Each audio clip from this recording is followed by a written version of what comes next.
सपना देखा के मुंह पे ढापना लगा के फगुआ में गए बभैले रे छहुड़ी बदल गईले होली में कहा चल गईले रे छहुड़ी बदल गईले होली में कहा चल गईले।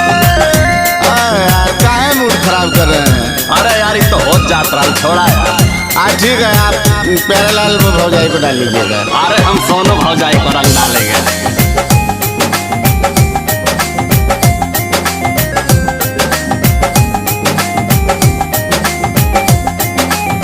का भरोसा अब हमके करो करी अरे आजाद तो है ना समझ में आवे जी की मरी नहीं कुल ना सोचल जाला तब का मर्दवा तो नहीं का भरोसा अब हमके करो करी फिर बाबा ना समझ में आवे जी की मरी आइला बले गिलास भांग पिया लगे ना हिलाज बड़ी बड़े